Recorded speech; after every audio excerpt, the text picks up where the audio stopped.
What's going on, y'all? It's your girl, Nat Martin, and I am here on January 19th. I want to share a special message with you guys today about something that has happened to me um, 8 years ago on this day. So go ahead and share this live with 5 people and make sure that you subscribe below and tune in because the message that we're going to talk about today is living life without parents. So, a lot of people don't understand how difficult that is. That alone by itself is a difficult task because it's not about, you know, whether you are still dependent upon your parent or need them day to day. A lot of people, let's just take a step back. A lot of people have lost their parents at a young age. And for those people that lost their parents at a young age, that can leave a void in their heart, a void in their life that they cannot fulfill. Um, I did not lose my parents at a young age. However, I still lost my parents as an adult, and it feels like I lost my parents at a young age. So I lost my dad today, 8 years ago. I lost my mom 11 years ago. And so, in the mix of me losing my parents, I was an adult, I was living life, I was a mom, I was a master sergeant, I was, operating in the Air Force. I was doing all the things that you're supposed to do as an adult to take care of yourself. But no one ever prepares you for the day that your parents are no longer here. No one honestly ever prepares you for the day that a loved one is gone from this earth. We know that the day is going to come, but we don't prepare for when that day is going to come because, in all retrospect, we believe that it's never coming. We live life as if time is just, on our side forever. And that's not true. So I'm not saying live your life in fear. I'm not saying live your life like, oh my gosh, I can't do anything. I'm saying I prepare myself mentally to how do I say this? Let me figure out the right verbiage. I have a way that I have mentally prepared myself so that when I receive loss now or bad news because of the amount of loss that I have lost in my life and the amount of trauma I've been through, I am desensitized to having empathy and feelings for when there is someone that I have lost the physical connection to, but I also know how to reconnect in the spiritual world. So I no longer grieve in the way of being disappointed in that physical loss. So that was a lot. Let me just break it down to you like this. You can never prepare for the day that someone's going to go, especially when you don't want them to go, right? And most of the times the conversation comes about is when someone gets sick or ill, is when we start mentally thinking like, wow, they may no longer be here or these may be their last days. That's the only time people actually think about death. Like they see people get sick and then they're like, oh man, this may not, this may not work out. But beyond that, people don't really think about it, right? So I want to shift your mindset and have you really tap in and think about one, you, I'm not talking about nobody else. I'm talking about you at this moment. You may not no longer be here. Time is not guaranteed. I am honoring my dad today because my dad was here 8 years ago. 8 years ago today, I woke up just like we all do. I went to work just like we all do. I was busy at work because during that time in my life, all I thought about was work. I ate work, I slept work, I worked out work. Everything was work, work, work, work, money, money, money, money, promotion, promotion, promotion. It was just like nothing else existed in life. nothing else mattered. It was just nonstop go, go, go. And to be honest, it was very devastating because I literally I literally did not know how I was managing life, to be honest, because my work didn't stop between 9 to 5. My work went from 6 in the morning to about 1 in the morning and repeat it all over again. My work wasn't Monday through Friday. My work was about 6.5 days a week. So here I am at work, and I can never forget the day because it was a Tuesday. And on that Tuesday, my work was so systematic and programmed that I knew what I was doing every day. Tuesdays in the United States Air Force, we ship applicants to basic training. So every Tuesday in my life during that time, I was sending kids to military boot camp. That was my job. That was my mission. And it will be crazy. Everybody knew on Tuesdays, do not call me. Don't talk to me. It's going to be a madhouse because I have to make sure that these applicants get to Texas with no problems.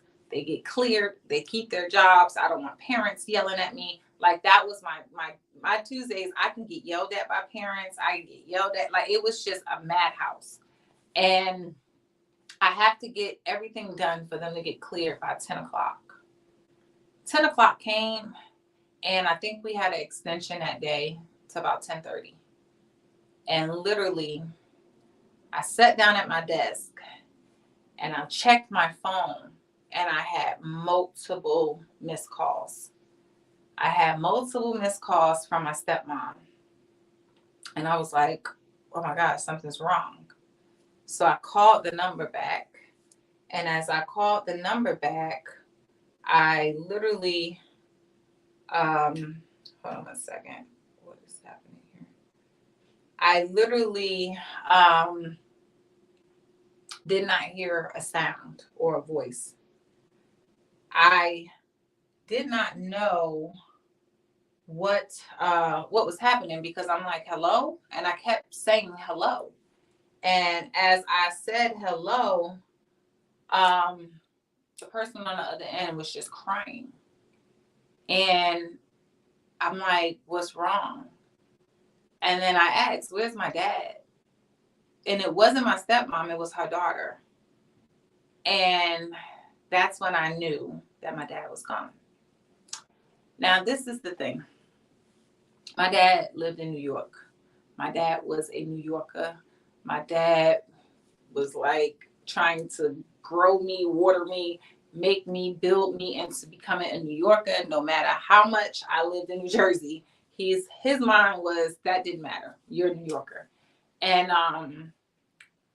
I had came home to visit my dad for Christmas right before because he told me I need to come home. He said, I need you to come home. Now, my visits were always short because obviously I worked in the United States Air Force. I can't come home forever. I got to only come home for segment times. And at that time, I had health challenges myself. And my dad wanted me to stay longer, and I couldn't. And he got so upset with me. And I'm like, I can't stay. But at that moment, I knew that my dad did not have much longer. So when I got that call, I'm really only sharing this story with you guys because I think it's going to help someone. I haven't shared this story live at all, but I think it's going to help somebody because it was put upon my spirit to share it. So I had a female that worked for me, and I didn't even realize it because typically at work, I was the supervisor. I was in charge. I was leading people. I'm supervising. I'm managing people. I'm developing people. Everybody's like Sergeant Martin. Well, Sergeant Martin could not move. I literally was at my desk, and I guess I put my head down and I just broke down crying. And nobody at my job ever saw me cry before. So, because they thought I was a robot and they thought I was a, not a human. And I remember the female coming into the office. She cleared everybody out my office, the applicants, the rest of the guys that worked for me. She put everybody out the office and she was like, "Are you okay?" And I wasn't, clearly, because I was crying. And they've never seen me cry. So I just told her, I was like, "My dad's gone." So she walked me out the back office, the back door, to get to my car so no one can see me a mess. And I get to my car. Honestly, I don't even know how long I sat in my car, to be honest with you. I have no idea, because I was in a state of shock. When we get bad news like that, sometimes your body goes into a state of shock. It doesn't happen instantly sometimes. You can go into different emotions when you receive loss. It can be shock, it can be anger, it can be sadness, it could be crying, it could be outbursts. So when people receive loss, I tell people, give them grace, because you don't know how it's affecting them mentally, spiritually, emotionally, and physically. So I was just in shock.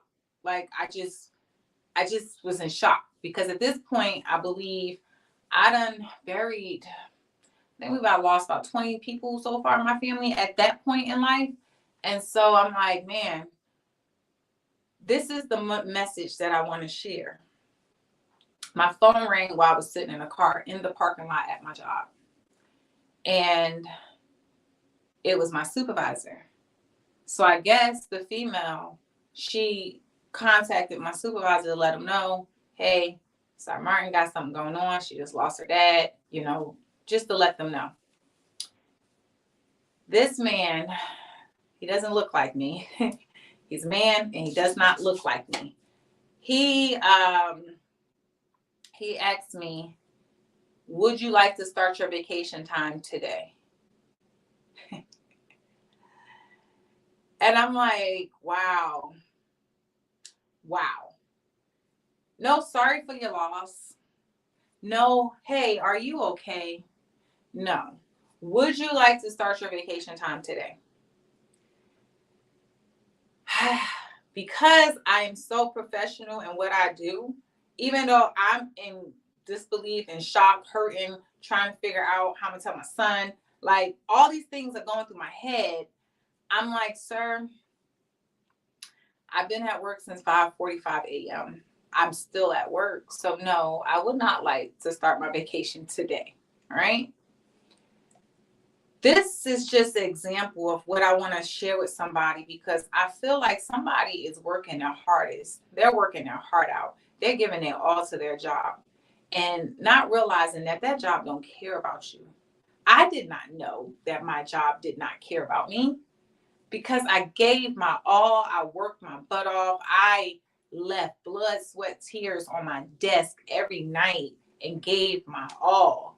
In a moment of crisis and trauma, I needed just to get myself together, and that was all they can say to me was about my vacation time. I went home and my body went through a lot of physical effects, because my body, so let me help people out. So sometimes if you're like, "I don't know what's going on," this is what you'll hear with people. They'll say, "I don't know what's happening. I don't know what's going on." What that means is that when you get emotions, your brain, which is your central nervous system, is processing.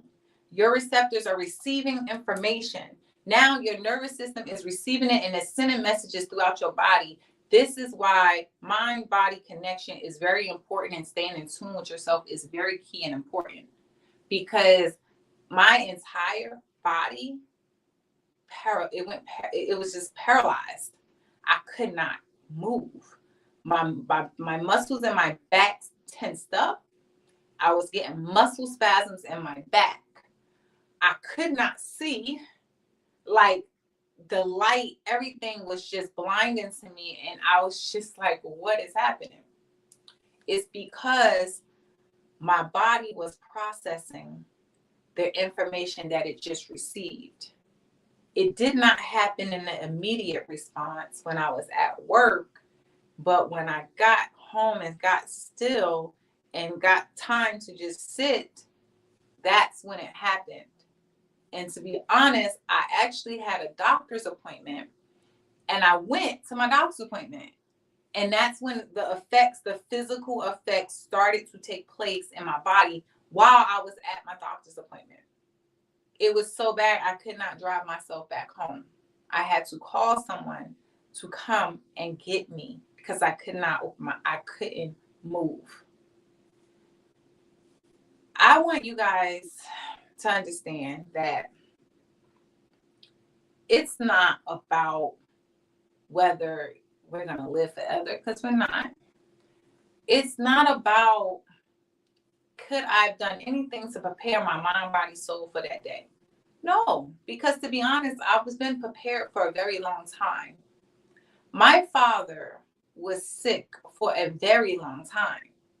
So I'm sharing this to let y'all know about my dad. This is my dad, because I noticed in my time apart from him, I have grown closer to him while he's not here than when he was here. And I'm going to tell you why. I am his daughter. And I'm sharing this with you guys because I embody my dad's spirit wholeheartedly. And I didn't know it until after he was gone. So sometimes we don't really realize how much a person is important to you or affects your life until they're gone. And then it's too late. So what I do, I don't live my life in regret. I honor my dad. This is my father, y'all. I honor my dad, right? I don't know the camera. This is my dad. So I honor him because the more I talk about him, it's a healing. The more you speak about it, you talk about it, you process through it, you heal through it. Do you understand? It's 8 years. That doesn't mean that it's going to all go away. The quote or saying that people always like to throw out and say, time heals all wounds. No, it don't. Time is just going to go. Another thing that I learned, the world does not stop when you lose someone. The world does not stop. People don't care. Their world is going to keep going. You're going to feel stuck and stagnant as if your world just stopped, because it did. So I literally felt like my world was stopping, because the hardest part wasn't about me at all. The hardest part was not about me at all. The hardest part was about, how am I going to explain this to my son that his grandfather is gone? Not only that, he's already lost his grandmother. Now he's losing his grandfather. That was the hardest part. I am resilient. I am Nat Martin. I persevere and get through it all. But having to tell my child and actually have to be there for my child to help him process through, that was the most difficult thing I've had to do. The most difficult. See, sometimes what people don't understand is that my father did not raise me. My mother did not raise me. My mother was in the streets and on drugs.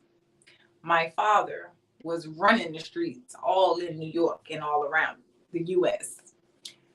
However, I was blessed and honored to have grandparents that raised me on both sides. And so they would come in and out of my life. I'm not going to sit here and tell you they were not a part of my life. They were. I just didn't live in a house with both my parents and live with them and see them every day. I didn't have that beautiful picture that people have and paint. Because if you have that, cherish that. Unfortunately, I did not have that. And most people will probably be bitter or angry at their parents. And I was, when I was young, I was just so mad. Like, what are you doing? Like, why are you doing this? Like, where are you at? Right. But I used to shift my mindset when I was a kid. I used to do quantum leaps when I was a kid. I have gifts that I know now that I didn't know they were gifts then, but it was ways that I will shift and make my world the world that I want it to be. And in doing that, it made it a adventure and fun. But I remember my dad made me so mad one time. He did not come from New York to come pick me up. And I don't know if you guys ever had that experience where you're waiting on a parent to pick you up and you're like, you can't go outside, you can't get dirty, you gotta, I have my little dress on, I have my little hair bows, and I'm like, my dad's coming, my dad's coming, my dad's coming. And my dad did not come. And I was mad. I was mad, like furious, because I missed the birthday party. I didn't play with my friends. Like, I was mad, right? And after that, I didn't want to talk to my dad for a while. Like, I just did not want to talk to him. I didn't want to see him. I was like, nope, nope, nope, nope. I don't want no parts, right? And I let that go on. And my grandmother let it go on too. She's like, well, if she don't want to go, she don't have to. Oh, as soon as they told me that, I was like, I'm good. I don't want to go to New York. Forget New York. I'm staying in Jersey, right? And literally, it went on for a while. And it wasn't truly until I had my son that I had to, one, understand that I can't carry that weight on me, because it's pressure, it's weight on me. So I'm sharing this because somebody is out there, you're holding a grudge against your parents. You're holding a grudge against a loved one. You're holding a grudge against someone that was vital to your life. Whether, I'm not telling you that if they're toxic for your life, you got to part your ways. But what I'm saying is that I'm asking you to release and let go of the grudge. Release and let go and forgive. Releasing and letting go things doesn't mean that you have to have relationship with the person. It means that you're not carrying that weight, because adding more bricks into your backpack to carry in this world is too much to bear. So I had to let it go. And I'll tell y'all, when I let it go, it changed the relationship with me and my father. And he started coming around because he wanted nothing more but to have a relationship with my son. And he did that. Everything that he did not do for me, he did for my son. Every place I've been, again, moving from state to state with the Air Force, this man is a true New Yorker. He will find a way to find a way. Sometimes he'll pop up and I'm like, how did you get here? Like, where did you come from? We're in a whole other state. But nothing will stop him. And what I say is that my dad had stage 4 cancer. And even when his cancer went into stage 4, it did not stop him. He traveled from New York on a bus to Atlanta to make sure he's at his grandson's birthday. He'd get here and he would have to take morphine patches just to have the energy to, be around and participate, because he wanted it so much. My dad outlived his prognosis for years. I remember when he got really sick, I asked the United States Air Force for humanitarian relocation so that I could be relocated to New Jersey or New York so I could be closer to both my parents, because at that time they both were sick and both their health was just getting worse. And the United States Air Force said no. Told me, unfortunately, there's other members in the United States Air Force that's going through the same circumstances that you are. And I said, where are they? Because when I requested that, I had just buried my sister who was murdered. My mom had just passed 2 months after my sister's murder. My younger sister had no parent because she was living with my grandmother who was 74 at the time. So I was trying to figure that out. I'm the next of kin for everything. And I was the POC for a murder trial. And I'm like, I just need to be closer because I was coming back and forth home every weekend now, trying to go to my mom's appointments, trying to go to my dad's appointments, trying to, make sure my sister's okay, trying to make sure my brother, my grandmother, just trying to make sure my family is okay. And you know what I missed out on and what I missed the most important part was I did not make sure I was okay. I'm going to say that again. I did not make sure that I was okay. So when we are the strong one in your family or your group of friends or in your network, you have the tendency to look after everyone else. Now, I'm going to ask you a question. Who's looking after you? You're going to say you, right? Like, oh, I look after me all the time. Not in distress.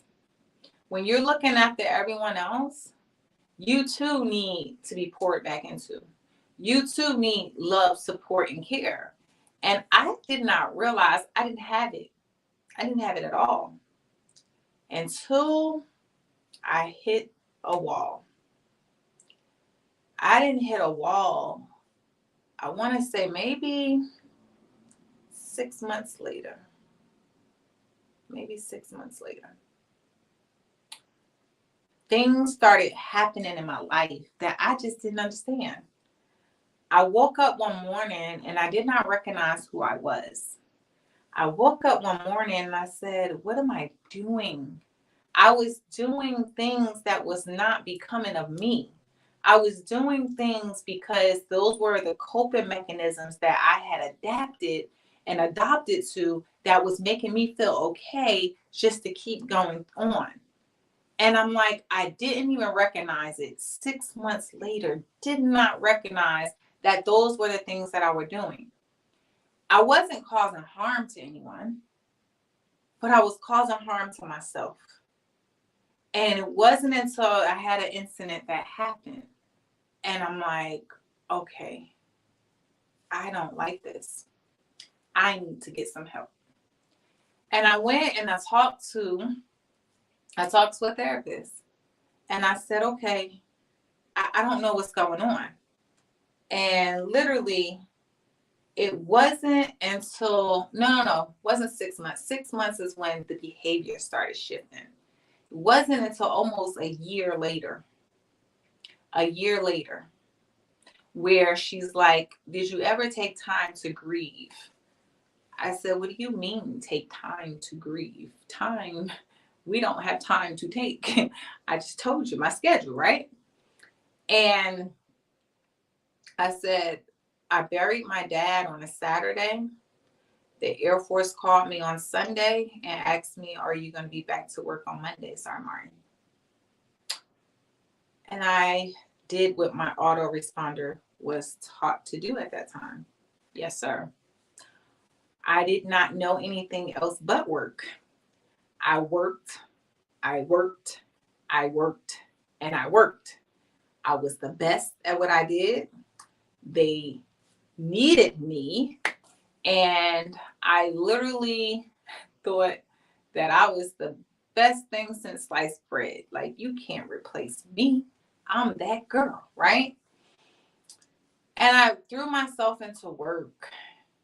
But when I came back to work, things was different. I didn't want to talk to nobody. I didn't want to be around people. My job consists of me being around people. I help people, I fix people, I lead people, I manage people, I develop people, I motivate people. I was the people's champ. That's what I used to call myself, the people's champ. And it was like, I just don't want to do it. So it was becoming a strain. I was draining myself. And then the things that I used to do, I started not doing anymore. I'm sharing this with you guys because there's someone, I don't know who, I don't know who this message is for. Someone is struggling right now and you're like, oh, they're acting different. You know how many people that used to be labeled as friends, that used to be labeled as family, in my life, that said she acting different? Well, of course, I've lost my mother, I lost my father, I lost my sister, I lost my first cousin who's like my brother. I've lost some friends that was very close to me, that was like my family. I've lost a lot of people. What do you mean I'm acting different? Of course, whoever's connected to you, they're going to be acting different. Why? Because they are no longer who they were before. The moment that you go through grief and loss, you have pieces that become broken. They just don't come back together again. They're missing. That piece is missing. So, yeah, I'm different. In the words of 2 Chainz, I'm different. Yes, I'm different.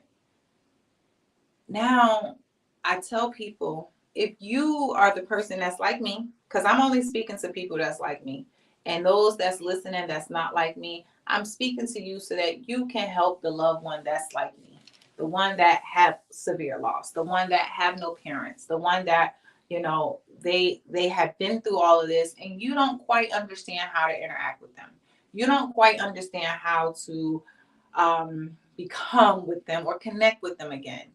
I'm sharing this with you guys so that you kind of get a glimpse and understanding of how to have empathy, how to have a little grace, how to have just a little compassion, because life is no crystal stair, and you are not that special.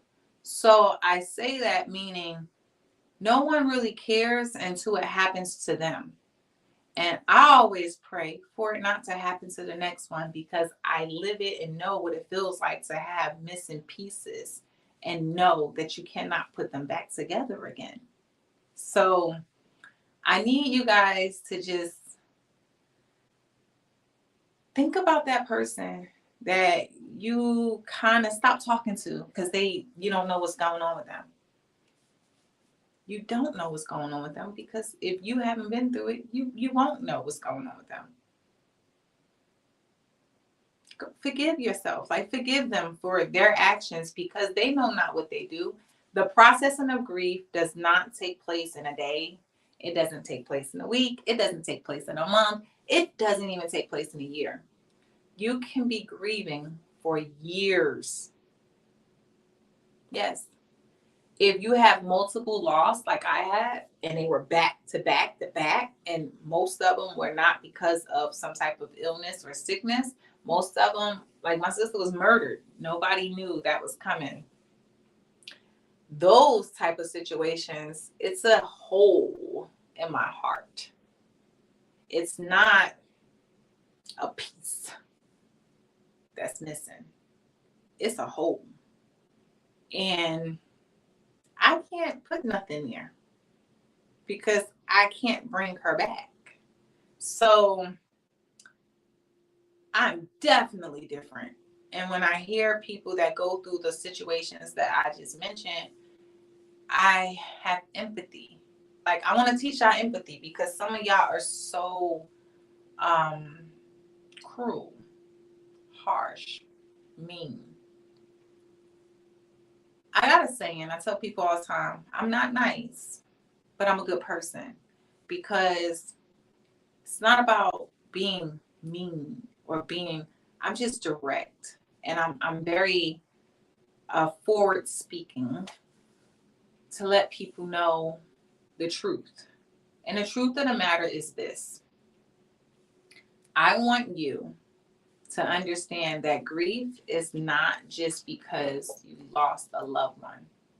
Yes, I'm honoring my dad today and my mom because these last 3 months are always difficult for me. They are the most difficult months every year of my life. And it's because of memories. The memories that we hold on to is that The holiday season, I don't celebrate none of it. Could care less about the holidays. But what I care about is the memories. I'm going to share my memories. Thanksgiving was the last time I got to physically ever see my mother. The last time I actually got to ever see my mom, but my mom was not in a wheelchair. My mom had did her hair, like got all jazzed up and was cool. Last time I got to see her. So Thanksgiving, I'm not for it. It's not a thing for me. Christmas. Christmas was the last time I got to see my dad. That was that time I told you I went home. I was in a hospital on Christmas that year. And then I got over to New York, could barely walk myself, but I needed to make sure I saw my dad. And that's the last memory I have with him is that's the last time I got to see my dad. December 28th, December 29th. My mom passed 3 days after the last time I talked to her was on Christmas. My stepmom passed. Same time frame my mom passed. Then we get into January. It's my mom's birthday. And then my dad passed. So these 3 months have always been like troublesome for me because they weigh heavy on mine. And I'm not where I used to be because normally I shut down, isolate, I don't talk to nobody, cut everybody out. But I'm bringing you guys in because my daddy came to me today and told me we gonna go ahead and talk about it. And I'm gonna tell you why. I was looking at his obituary. I did not write this. My uncle wrote his obituary. And I want to read this to you because when I read it, I said, wow, I am such my daddy's daughter that I did not know. And if you know me in person, like in real life, then this will make sense to you as to probably why I am the way I am. It says he was often the center of attention when he entered the room. I wonder where I get it from. I go into rooms and I don't want to be the center, but it just happens, right? He would make you laugh and never seem to meet a stranger wherever he went. People wonder, Nat, you go everywhere by yourself. You go out the country. You're going to different states. You're traveling. You're doing this. You're doing that. You're not afraid? Why are you by yourself? And I always used to tell people, I'm like, well, nobody's a stranger to me. It's just friends I haven't met yet. That's how I thought. My daddy did not tell me that, but I embodied him. Again, I'm just reading this again today, like, oh my God. So I'm just telling y'all. He was well read, had a gift of gab. Where do I get it from? I'm trying to tell y'all. You couldn't play with my daddy. His mouthpiece was on point, game tight, killer. It did not matter. Like, listen, he often liked to debate almost any subject. I tell people, don't come for me unless I sue for you because I'm going to win. So I'm reading this and I'm like, oh, I don't think I've read it ever, honestly, like probably like on the day of, and then, you close it up. I don't think I've ever came back and read it. He was very adventurous and loved New York City and all that it had to offer. Now that's where we're different because I love the spirit, the energy of New York and Jersey and, like those my peoples and this is how we rock. But to be honest, I have not been to New York since my daddy passed. And I am not the New Yorker that he wanted to train me to be because I don't know how to ride the subways. Matter of fact, let me take it back. I went to New York one time. It was last year. So in the 8 years, I've been back to New York one time, which was last year. And I went by myself to go to a speaker's meetup in New York, in the Bronx. And I was like, oh gosh. And as I was driving across the George Washington Bridge, I got scared. And I felt my dad's presence with me because every time he used to live off of, he used to live in Washington Heights, right off of George Washington Bridge. So coming from New Jersey, you got to drive over, you get off. They got the lower level, they got the upper level. I don't want no levels because I'm scared of heights, right? So when I used to drive over from Jersey, my brother would come with me, or my dad would be with me, and then he always said, "Go to the upper level, go to the upper level." And I'm like, "No, let me drive. I'm the one driving," and I'm like, "I'm on the lower level." I used to be so freaked out crossing the bridge. I don't like no bridges, right? So you get off. That's where he lived, off of Riverside. So I'm driving, and I almost got off because it was like an auto responder, like that's the exit. But I kept going so I can go to the Bronx. And I felt him with me because I was like, oh gosh, daddy, like I don't do New York. Like I would come visit and park my car, and then he would have to, like, him and my stepmom or my niece's mom, they live in New York too, like they would have to be with me to ride the trains because I don't know. That's not, I don't know. I don't know. Don't ask me how. No, I don't. I mean, I can tell you how, but am I doing that by myself? No, I'm not. No, I like my car. I like to park my car. I'm that girl now. 20 something years ago, it was opposite. You know, I did the train, and I'm not that person anymore. So, daddy, no, I'm not like that no more. Mm-mm. He liked to travel when he could. I love to travel even when I can't. I'm thinking about traveling. He often found ways to entertain himself. Let me tell y'all something. People say, Nat, you don't like coming out your house. And I don't. They're like, what do you do? I be having a ball. I have so many different things that I do in this house. I don't have a problem being alone. I don't have a problem doing things alone because I'm a whole vibe and I'm fun. So I'm like, wherever I do or wherever I go, it's always entertainment. It's never a dull moment with me. I promise you, if you ever get to come around me and experience the Nat experience, I promise you, yeah, it's a whole vibe. Any person that has been around me, they can contest to it. Like it's never gonna be a dull moment. Never. And I don't plan it. I don't plan it. It just happens. Let's see what else they said. He will go from time to time, offer to help or visit those who were sick, even though he didn't always feel well himself. Yeah, I'm reading this. I'm reading this today for the first time again. I feel like I'm reading mine. I feel like these are going to be the same paragraph and just put it on mine because I offer help to so many people, even when I am not okay myself.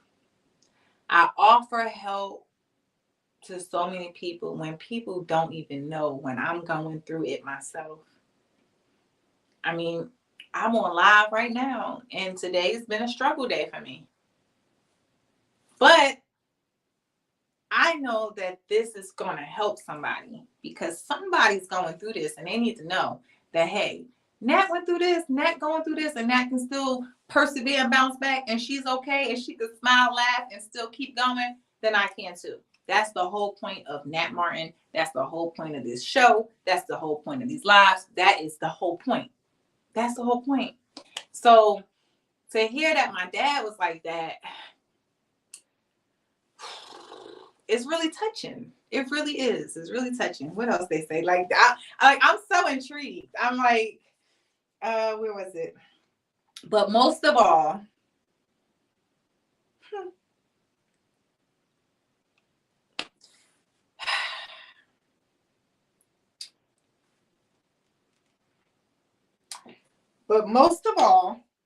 he was a fighter in every aspect, who was always up for the fight and found a way to deal with every single challenge.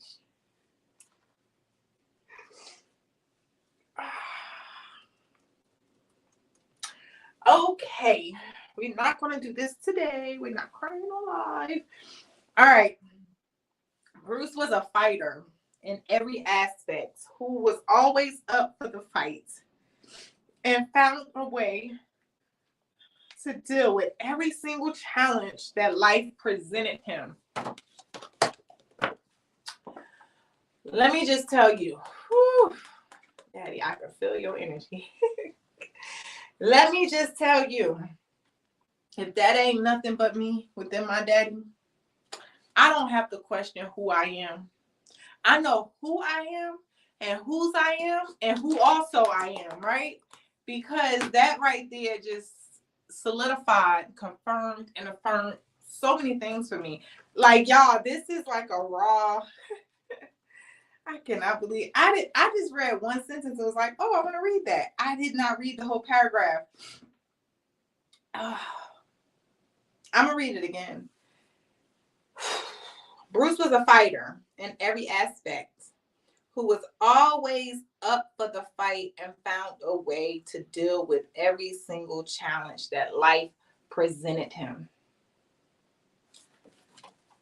Y'all come to my page, y'all watch my videos, y'all always like, what is she doing? Y'all scroll past, you don't like, tag, share, yeah, don't support my stuff, don't sign up for nothing.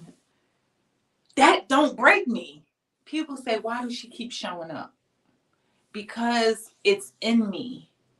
When I was in the military and they were trying to ruin me and I was fighting against the government with nobody supporting me and they wanted to take my retirement, they wanted to take my career, and I kept fighting, and I had someone who was higher ranking than me come to me and say, why won't you just give in? I didn't know it then that because my daddy was a fighter, but I used to tell him it's in my DNA not to. I get it from a lot of men that say, oh, you just difficult. You're hard to, you're not submissive and this and that. No, I'm a fighter. I stand up for what I believe in. I don't fold for bullshit. I just am a fighter, and I am my daddy's daughter. And it's so rewarding to just like figure this out now. This is part of the transformation.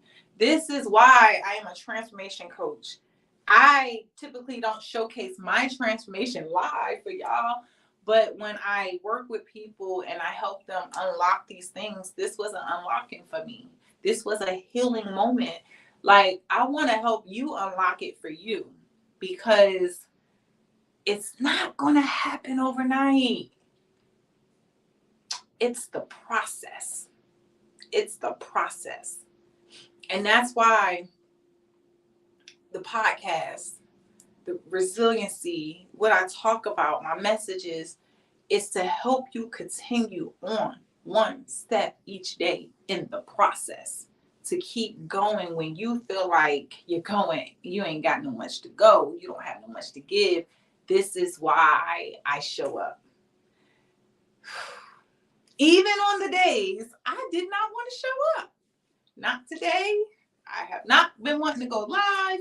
I have not been wanting to come on a camera and talk at all. I have not been wanting to speak at all. I had silenced myself for a year. I have not spoke in a year on platforms because I needed to be with myself. And I needed to keep breaking some chains and unlocking some things within me for this moment. I don't know what you're going through. I don't even need to know what you're going through. I get many messages in my DM sharing their stories, telling me their struggles. I pray every day for God to use me, use my gift of my voice and my gift of magnetism, of how I draw people in to help someone persevere, push through, and show up for themselves in their lives. I can't tell you guys how much longer I'm going to be here because that's not up to me. Am I prepared?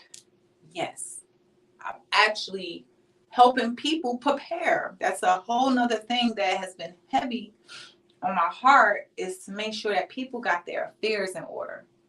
So I've been helping people get their policies looked at, get set up retirement plans, like making sure that you got things in place to leave to your loved ones. Because I'm going to tell you, I didn't get to properly grieve because finances. I had to go right back to work. I threw myself into work so much that I told y'all it didn't happen until later. I got diagnosed with workaholic. Yeah, I think this is a real diagnosis. I worked so much that I was in a hospital. I was in a hospital, y'all. Did anybody come check on me? No. Anybody say, are you okay? No. All I kept thinking was about work. I can't be in here. I got to get to work. I got to get to work. They need me. They need me. That's all I kept saying. And all it was that I did not want to sit still and grieve my loved ones. I didn't want to sit still and be in my thoughts. So I threw myself into work. I get it. Y'all wonder why I make some of them videos about the grind culture. Is because it's not that I don't want you to go after your goals. I don't want you to have your execution and taking action skills taken away. I want you to just understand that there's a balance that you have to have, and that don't make the grind overlook something that you're running from that you don't want to deal with. I recognize it because I did it. So when people say, why are you saying this and that? Because I did it. I don't talk the talk. I walk the walk. I speak about things that I personally went through, or I worked with someone that went through it. So I lived it and saw it. My life is like, I don't know how many lives I got. One of my friends said it. She said, girl, I don't know how many lives you got, but I feel like I'm on borrowed time. And I remember the last incident where I almost died. I remember telling God, please,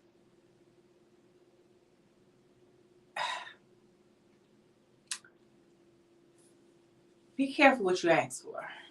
Be careful what you ask for. I asked to be used, and then I didn't allow him to use me. So then turmoil came in my life and disrupted my entire foundation because I was not obedient. Be careful what you ask for, because see, life will come and go. When you're going through the game of life and its ups and downs, remember that even when you go into the low, you're going to come back up again. But while you're down in that low, shift your mindset. Ask yourself, what am I learning from this? How can I grow from this? Sometimes we get in that low and we stay low, and it can get dark. And I'm going to tell you, I've been to the darkest times in my life within this last year and a half. Dark. And it wasn't until I realized I had the power to get myself out, because I thought somebody was going to come save me. Let me tell you. Ain't nobody coming to save you. Let me just put that out there. Ain't nobody coming to save you. I'm not coming to save you. Your mama, cousin, friend, sister, boyfriend, husband, brother, whoever, they're not coming to save you. It's only one person that can save you, and that is you. It's only one person that's going to stick with you, and that is you. But while you're going through, you would never be alone. because your higher power is going to always be with you. So I need you guys to take this message, unpack it, unfold it to help you see you in the stories that I shared so that you can get to a better place in your life or identify something that you either have to let go, somebody that you have to forgive, somebody you have to apologize to. And that somebody might just be you, because I apologized to myself for so many things and still working through so many things. You know why? Today was a day of confirmation where I realized I'm not who I used to be. Look at that. Only do it, right? I'm not who I used to be, but I'm not yet who I'm destined to be. I'm right there in that in between. And sometimes when we're in that in between, it gets weird. It gets just ucky, right? Because we're so cold, like we're like, I'm growing. I know where I came from. Like, I'm not her, right? But it's like you're not fully that person that you're destined to be yet, but you're on the way and you can see it happening. But sometimes instead of persevering and building that resiliency and going through, you get stuck. You get stuck in the mud. You get stuck. And it's like you can't move. I want you to know, keep going. Keep going. You see the word behind me. It says grit. I need you to dig deep. Go in deep where you can actually start knowing you're strong enough. You're tough enough. You got the tenacity. You got the capacity to keep going for you. See, and I keep saying the you because we'll do it for everybody else. But my question is, what would you do for you? Stop putting yourself last. I've done it for so many years that I didn't even realize it. Now, baby, I put myself first. I put myself first unapologetically. And some people are like, that's selfish. It's not. I have one life. I am one body, one mind, one soul. That's it. My time here is limited. So in the time I have, I got to live for me. I got to do for me. And in doing so, I'm able to help the masses. I'm able to love on those that's connected to me. But if I'm not helping me or putting me first with my needs, I cannot be a good vessel for you. I cannot be a good vessel for my son, my family. I can't, my friends. How can I be the best version of me if I don't cater and tend to me? I want y'all to understand that. Put yourself first. Put yourself first. I have a whole workshop on learning how to put yourself first. Send me a DM. Just say, put yourself first. That's it. I'll send you the link. Just, I need you to start tapping in and reprogramming the things that you have to shift. And if, again, you're going through the grief cycle, because I honored my daddy today, which that did an unlocking for me. I feel good, y'all. I feel great. I wish I had the poem. I read a poem that I wrote. We didn't put it in obituary, but I wrote, I am a creator and I'm an artist. And I used to do spoken word and I used to write poetry. And I think I had got a poem published back in 2004. I don't know where it's at. I don't know what book it's in. I don't know. I can't think that far back. But I wrote my daddy a poem. It was a part of my speech. Before I have come onto these stages of speaking for the general public, I think I've spoke the most at funerals. And I've spoken at funerals of people that I did not even know. Because my energy, my spirit led me to the mic. Again, it said, we got the gift of gab. if my heart have if my spirit gives me a message to deliver, I'm getting to the mic and I'm going to deliver the message and I'm going to speak and say what has come to me. And I've always done that. So don't invite me to nobody's funeral because I'm gonna be speaking. Or if or if you need someone to come comfort your loved ones, you can go ahead and invite me. Because at the end of the day, I know what it's like and I know what it's going to be like when you're going through that grief cycle. Not only for myself, but my family. I still have family and friends that's grieving. They're grieving. They're in different stages and different phases. And sometimes people don't overcome because we get stuck. And I choose and declare to not be stuck.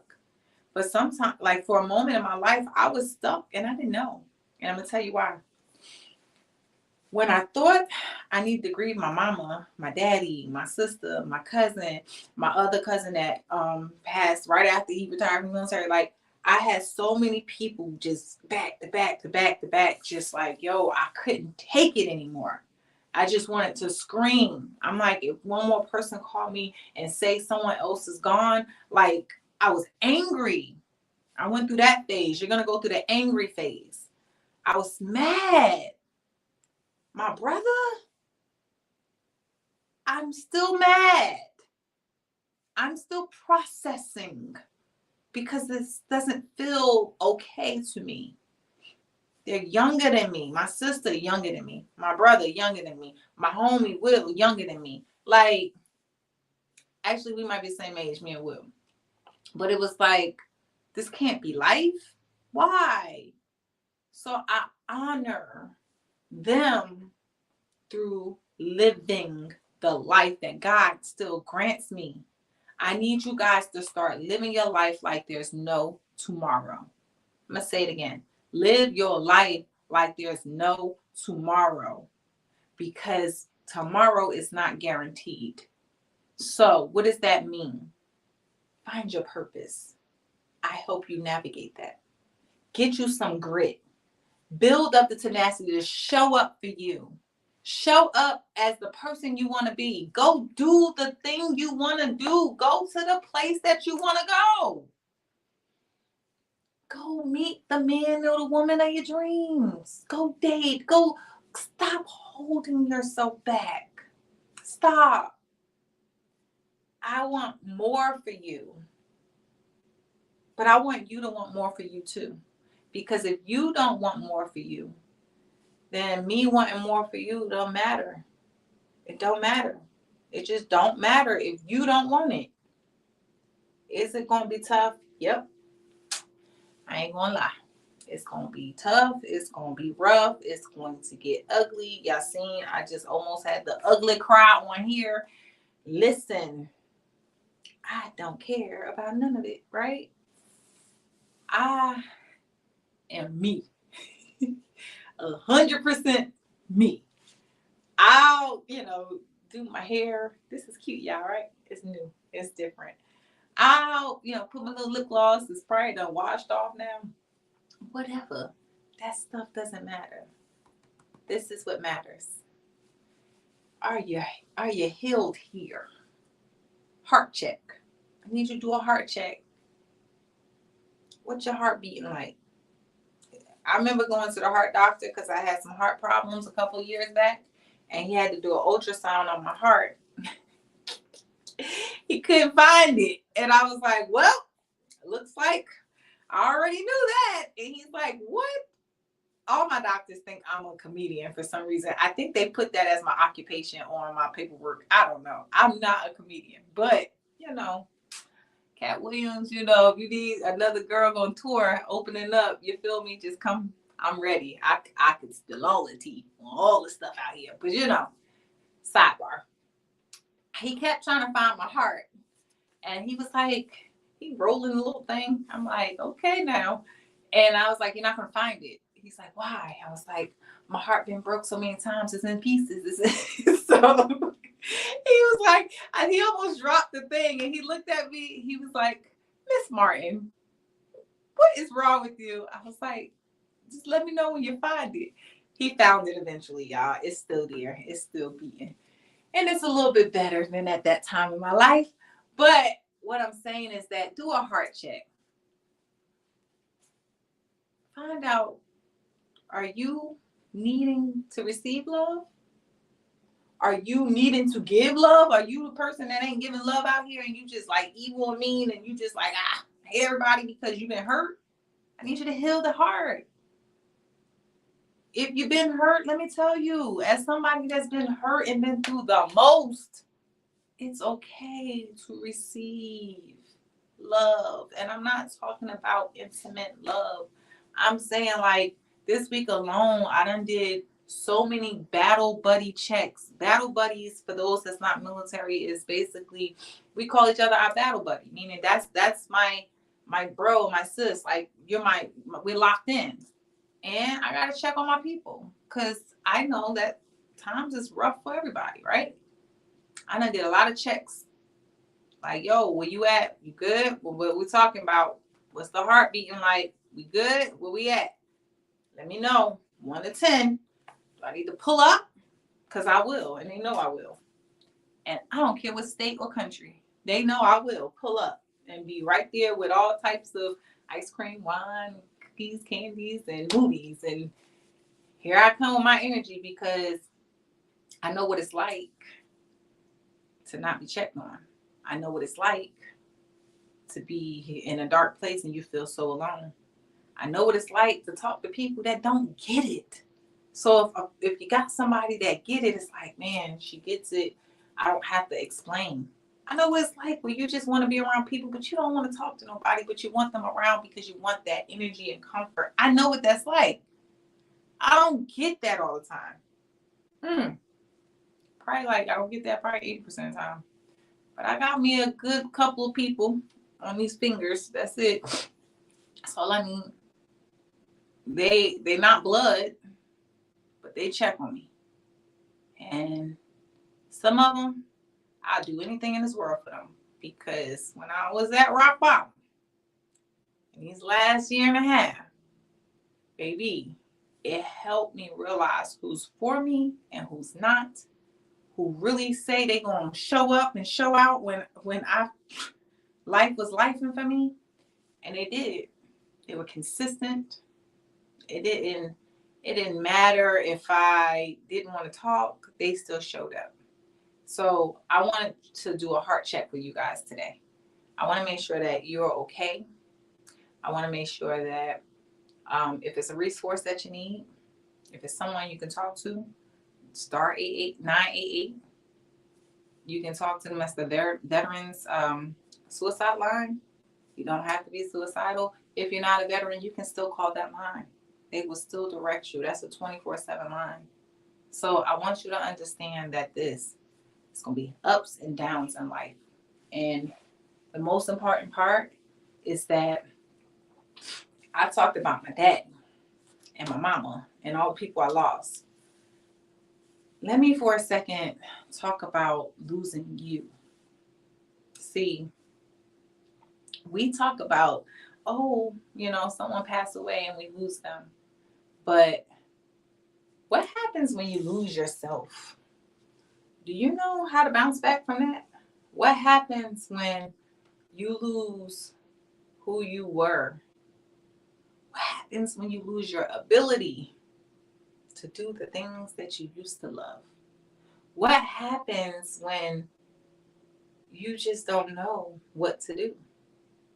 See, in the middle of me getting hospitalized and didn't know what was happening and didn't understand, I was grieving my parents and grieving my sister and grieving all the people I lost. I went to therapy. And when I went to therapy, it took a while for me to find a therapist that I gelled with because, again, some people don't understand.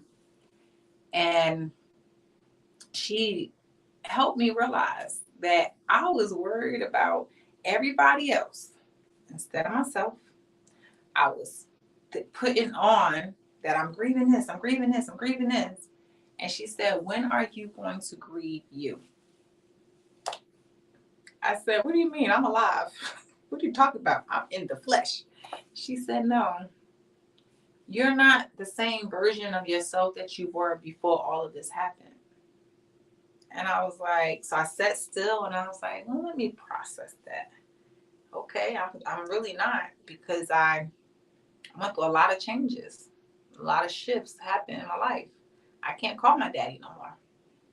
I can't, they used to come visit. I can't expect them to show up anymore. I can't get my Puerto Rican food anymore from my stepmom. Like, it's a lot of things that shifted, right? So I was like, wow, okay. So I am different. So I have to process that. But then in the middle of me losing my daddy, I lost my ability to walk that year too. Lost my daddy in the beginning of the year and lost my ability to walk at the end of the year, right? And I never processed that, because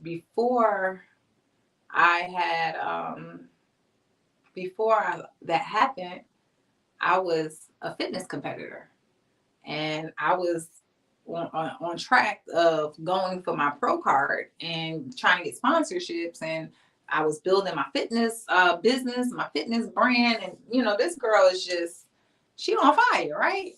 Just abs and body looking good, all of that, right? We're gonna work on it again. But I did not grieve losing her because I was still in shock.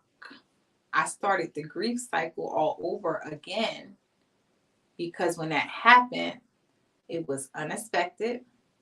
And that's a whole nother live about that story. But I couldn't walk for 6 months when I was supposed to only be down for 2 weeks. And then since that day, my entire life changed. A lot of things shifted in my life, and I'm still living and dealing with things from that moment. So I had to process, like, wow, in my time, I've learned this. We are steady evolving. And as you're growing and you're evolving into, learning new things and becoming and adding changes and taking negative things out, taking bad habits out, introducing new habits and creating the new version of you, you still got to say goodbye to her or him, that old version of you. You still got to properly process it and let them go. Because when you don't properly process it and let them go, that's when you're still bringing baggage and holding on. And some of them are still trying to hold on to you. And you're like, get out of here. You feel me? So it's like, now you're trying to figure out why I'm in a cycle of, like, why do I keep going back and forth, the ping pong effect? Because you got to cut that old version of you off. It's dead.